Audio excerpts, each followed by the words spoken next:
Well, it is a startling trend. Doctors seeing an increasing number of strokes in young people, according to the American Heart Association.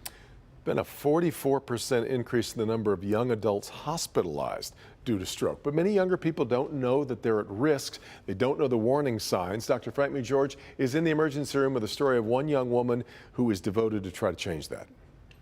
32-year-old Sarah Root of Wyandotte was at home getting ready to go to a hockey game when she suddenly suffered a strange symptom. It would have been easy to brush it off, but what she did instead is a lesson for other young people.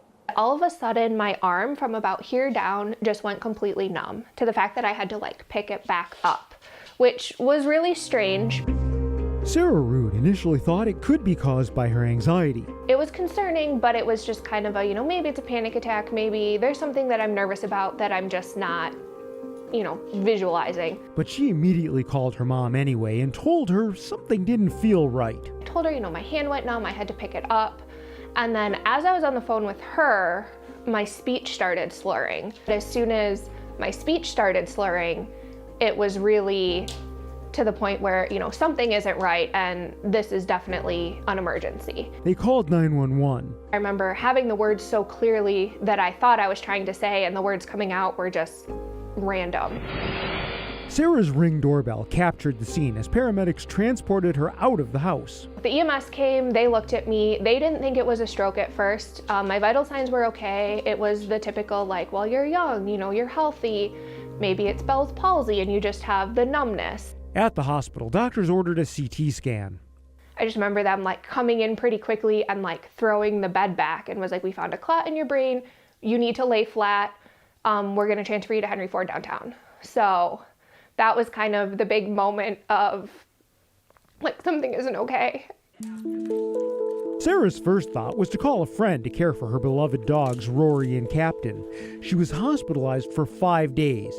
Numerous tests found no explanation for the blood clot in her brain. Just kind of chalked it up to yes, there was a clot. We don't really know why. We don't know what caused it, but it's there. You're okay to go home on blood thinners and checkups. Through it all, I just kept thinking I'm too young for this to happen. Why did this happen? There's no good reason and I'm too young. It was a big lesson of you're not too young. It can happen to anyone. It can happen to you if you think you're completely healthy, and you can be completely healthy other than that.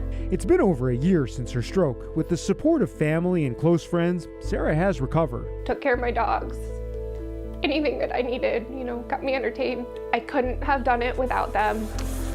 Sarah ran a half marathon before the stroke. She's run 3 more since and is now training for a full marathon this fall. The stroke was also a turning point professionally. Sarah is now the communications director for the American Heart Association. That's one of the things that really drove me to look for a career with the American Heart Association, was helping get that message out. These are the signs she wants everyone of all ages to learn. The acronym is FAST, so it's face drooping, arms, you want to make sure one isn't dropping, and speech slurring, if your speech starts slurring, or if you just have trouble finding the words, or it gets really slow, you feel you can't talk at a normal speed. And then T is time to call 911. Sarah is grateful for her mom's fast thinking.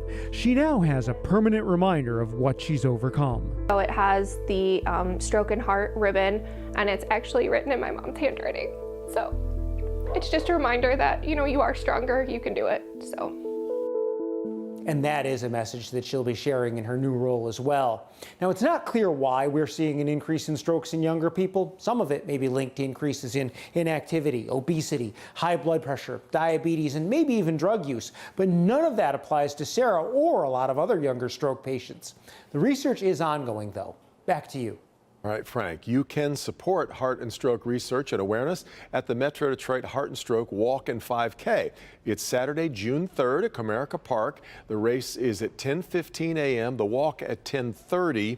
You can find everything you need to know and how to sign up on the health page of clickondetroit.com.